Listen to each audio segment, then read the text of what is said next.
friends, welcome to Viji's Cooking. Today நம்ம பார்க்க போறது என்ன அப்படினா நம்ம எல்லாருக்குமே ரொம்ப ஃபேவரட்டான டொமேட்டோ ரைஸ் பார்க்கலாம் வாங்க. அதுக்கு ஃபர்ஸ்ட் சாதத்தை தனியா வடிச்சு எடுத்து ஆற வச்சிடலாம். அதுக்கு அப்புறமா மிக்சர் ரெடி பண்ணலாம். அதுக்கு ஃபர்ஸ்ட் ஆயில் சூடு பண்ணிக்கோங்க.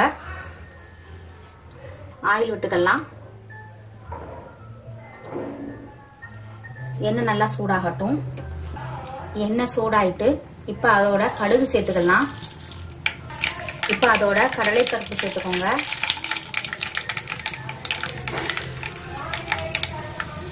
அதோட உளுந்தம் பருப்பு சேர்த்துக்கோங்க. அடுத்ததா கறிவேப்பிலை சேர்த்துக்கோங்க. சேர்த்து நல்லா கிளறுங்க. இப்ப அதோட ஃபைனா கட் பண்ணி வச்ச பூண்டு சேர்த்துக்கலாம்.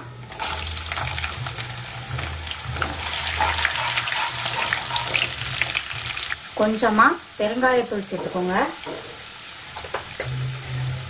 அடுத்ததா அதோட நீளமா கட் பண்ணி வச்ச பச்சை மிளகாய் சேர்த்துக்கோங்க. வெங்காயம் 2 வெங்காயத்தை ஃபைனா சாப் பண்ணி வச்சிருக்கேன். அதையும் அதோட ஆட் பண்ணிக்கலாம்.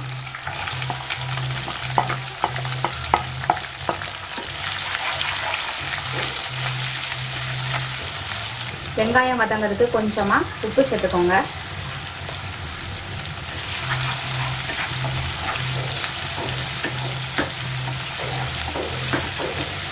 எண்ணெய் கொஞ்சம் அதிகமாவே சேர்த்துக்கோங்க. அப்பதான் தக்காளி சாதம் நல்ல டேஸ்டா இருக்கும். வெங்காயம் இந்த அளவுக்கு நல்லா வதங்கிட்டு இப்ப அதோட ஃபைனா சாப் பண்ண டொமேட்டோவை சேர்த்துக்கலாம். நான் 3 பெரிய தக்காளியை ஃபைனா கட் பண்ணி வச்சிருக்கேன்.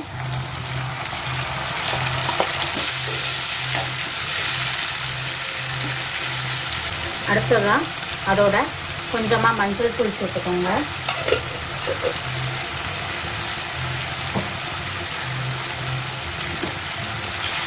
சேர்த்து நல்லா மிக்ஸ் பண்ணிக்கோங்க.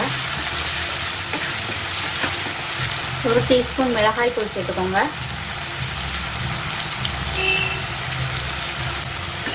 சேர்த்து நல்லா மிக்ஸ் பண்ணுங்க. இப்போ இதுக்கு தேவையான உப்பு சேர்த்துக்கோங்க.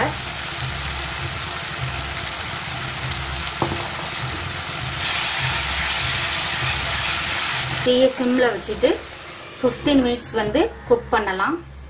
வாங்க 15 மினிட்ஸ் முடிஞ்சிருச்சு. எப்படி குக் ஆயிருக்குன்னு பார்க்கலாம். பாருங்க நல்லா சூப்பரா ரெடி ஆயிடுச்சு. இப்போ அதோட ஃபைனா சாப் பண்ண மல்லி இலை சேர்த்து மிக்ஸ் பண்ணிட்டு கொஞ்சமா நல்லெண்ணெய் சேர்த்து மிக்ஸ் பண்ணிட்டு ஸ்டவ் ஆஃப் பண்ணிடுங்க. வாங்க நாம இப்ப ரைஸ் மிக்ஸ் பண்ணலாம்.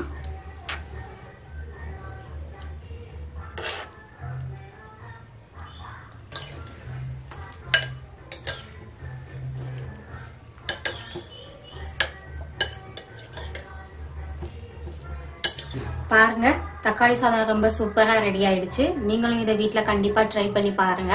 உங்களுக்கு ரொம்ப பிடிக்கும்.